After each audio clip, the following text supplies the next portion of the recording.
Hello সবাইকে, কেমন আছো তোমরা সবাই? আগের ভিডিওতে তো তোমাদের সঙ্গে শেয়ার করলাম যে আমাদের এখানে বিন্দুবাসিনী পুজোর মেলা, আর এই মেলাটা কিন্তু আমাদের এখানে বেশ বড় করে হয়। সন্ধ্যাবেলা মাকে সাথে করে নিয়ে আমি মেলা দেখতে চলে গিয়েছিলাম। তো তখন গিয়ে আমরা আর মায়ের মুখটা দেখতে পারিনি। তো ভাবলাম বাড়ি ফেরার পথে মায়ের মুখটা দর্শন করে নেবো, আগে একটু মেলাটা ঘুরে নিই। আর মেলাতে দোকান দেখবো কি, মানুষই দেখে যাচ্ছিলাম। আর আমাদের এখানে এই মেলাটা প্রায় 15 দিন মতো থাকে। তখন সবে সবে মেলাটা বসেছে, তার জন্য এত বেশি ভিড় ছিল। আমার মতো তোমরা কে কে মেলা দেখতে ভালোবাসো বলো তো?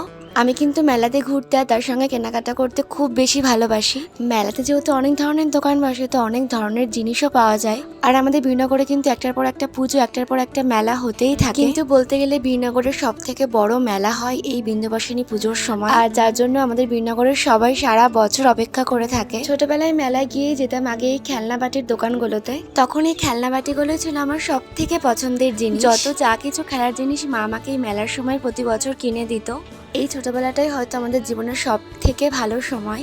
আর মেলাতেই সুন্দর সুন্দর কাপড়ের চুড়ি, তারপরে চোকার, এই সমস্ত জিনিসও বিক্রি হচ্ছিল। ভেবেছিলাম এই দোকানটা থেকে কয়েকটা জিনিস নেবো, কিন্তু এত ভিড়ের জন্য আমি কিনতেই পারিনি। মেলাতে এসে ফুচকা খাবো না সেটা কি হয় বলতো? তো তারপরে আমি আর মা যাই একটু ফুচকা খাওয়ার জন্য, কিন্তু এত বেশি ভিড় ছিল যে সেই দোকানে গিয়েও আমাদেরকে লাইনে দাঁড়াতে হয়। তারপরে বেশ কিছুক্ষণ লাইনে দাঁড়ানোর পর অবশেষে আমি ফুচকাটা খেতে পেরেছি। বাজারের দিকেই যখন ছিলাম তো ভাবলাম চলো ওষুধের দোকান থেকে মায়ের একটু প্রেশারটা চেক করি, কারণ মায়ের শরীরটা বেশ কয়েকদিন ধরে খুব খারাপ। ভাবলাম হয়তো মায়ের ব্লাড প্রেশারটা ওঠানামা করতে পারে, তার জন্য মায়ের প্রেশারটা একটু চেক করে তারপরে এই যে শেষ পর্যন্ত বাড়িতে ফেরার সময় আমরা মায়ের মুখটা দেখতে পেরেছি।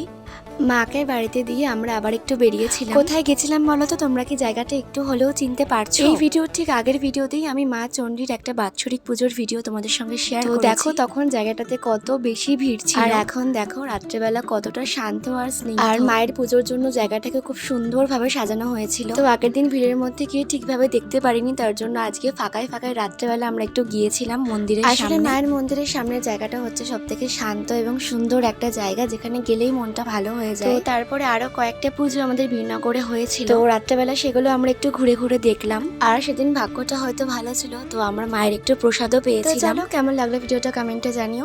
দেখা হচ্ছে আবার নতুন ভিডিওর সঙ্গে। বাই।